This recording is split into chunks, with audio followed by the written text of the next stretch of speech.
Hello everyone, welcome back to my YouTube channel. My name is Dotun Abosede. I bring you very valuable content that will help you make the most of your migration journey in Canada.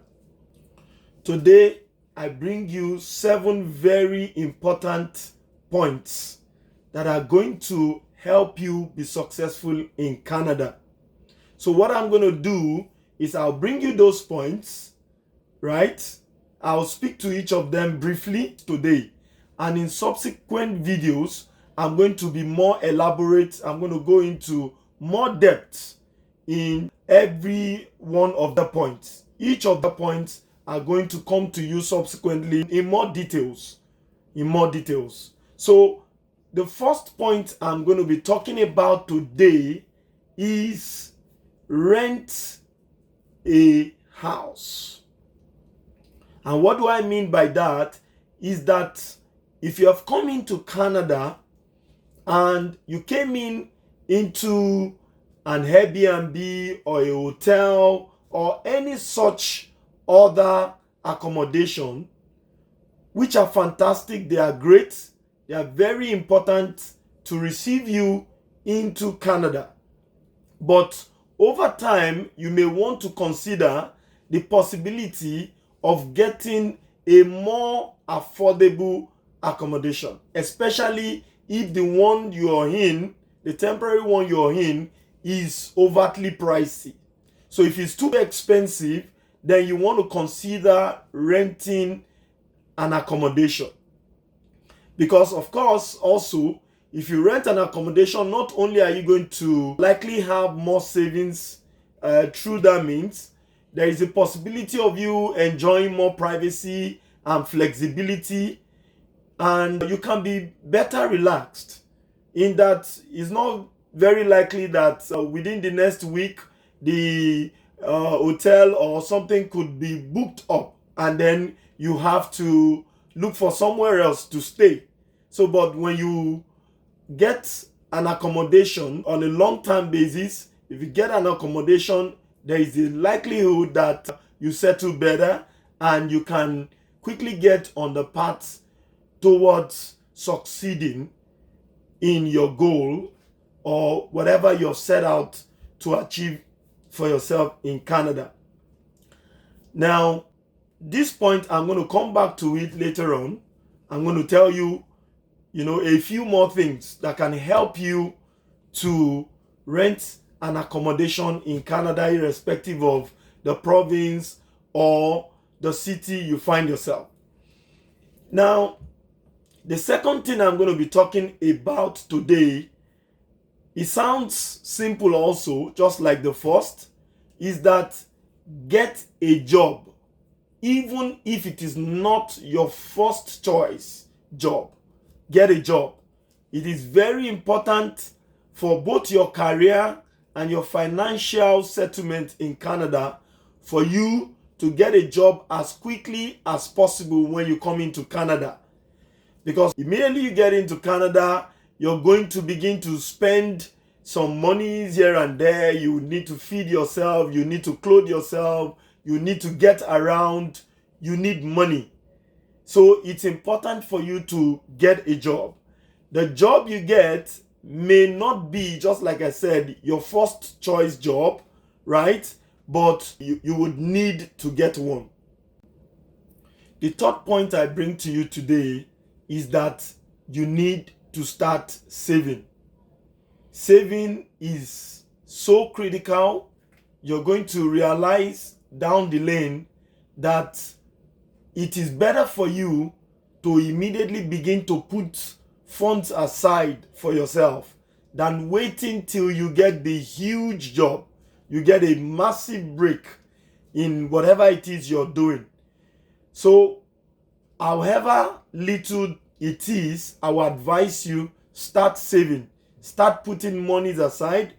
You'll realize later on, like I said, that you're going to need funds for unexpected expenses. You're going to need funds for down payments. You're going to need funds for very important purchases and services you're going to require as you progress in your settlement and journey in Canada. Number 4 is get a side hustle.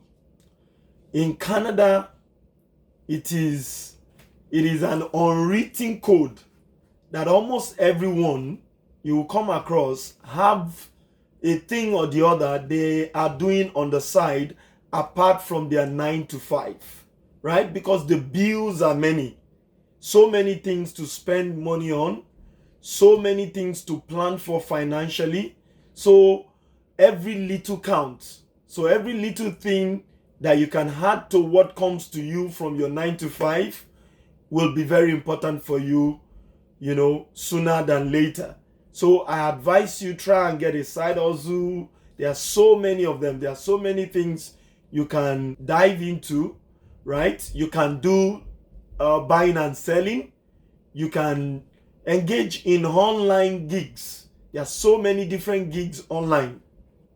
So try and settle down, think about it, and then do some good research and then get into it, so that while your job is going on, while your study is going on, there could be some trickles of fun coming your way, helping you to take care of different expenses. Then, apart from getting on a side hustle, the 5th thing I'd like to tell you today is that you need to file your tax. In Canada, irrespective of whether you're a permanent resident, you're a citizen, or even a temporary permit holder, by law, you are expected to file your tax, right? So get yourself ready, get yourself onto that path to file your tax, because you're going to realize sooner than later that you have so many needs for your tax being filed.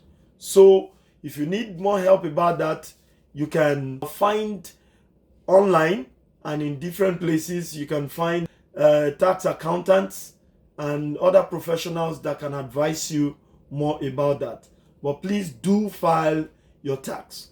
Then the number 6 thing I'm going to talk to you about today is pursue your PR or obtain your PR. What do I mean by this? Is that in case you came into Canada as a temporary permit holder, meaning that you're either a student or you are a worker, you're a temporary worker, then it's important for you to work hard and work fast on getting your permanent residence, because that takes you closer to attaining success in Canada. Because there are so many things you may not be able to do, right, until you become at least a permanent resident in Canada. So that's why it's very, very important. Then the last but not the least today is that that is number 7, right? You need to plan towards and buy your house. Plan towards buying your house and actually buy a house. Now, so from the word go, it's important you begin to get yourself prepared. And when I say prepare, it means that first you have to start setting funds aside, start setting money aside, because when you buy a house, you're going to need to pay down payments, you're going to need to pay the lawyers, you're going to need to do so many things. So it's important for you to plan.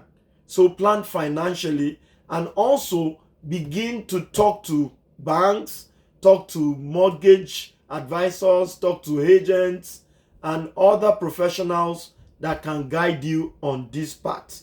And then eventually, I believe that when everything is right and all the factors come together, by and by, then you buy a house, right? I cannot overemphasize the importance of buying a house. When you buy a house, the same amount of money or more or less that you've been spending on rent then becomes to you an investment rather than a fund that's gone already, right? As you pay rent, the funds are no longer yours.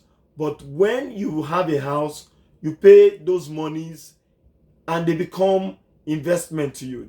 You pay them into your mortgage, and then you can take them out at any time. That's the beauty of it. You can take your investment out whenever you so wish. I hope you have enjoyed this ride with me so far. So I want to say thank you so much for staying with me. And I would like to say that you should please like, share, and subscribe, so that when I drop the subsequent videos that are going to elaborate on each and every one of these points, you can have them, because I know they definitely are going to impact you positively and going to help you, make the most of this journey. You're going to be successful in Canada, but trust me, you need knowledge. You need a lot of information. And since some of us have been through some of this, we are still here and all that. So it's best for us to share what the little things that have been beneficial to us, so that they are also beneficial to you as well. So till I come your way again next time, stay blessed.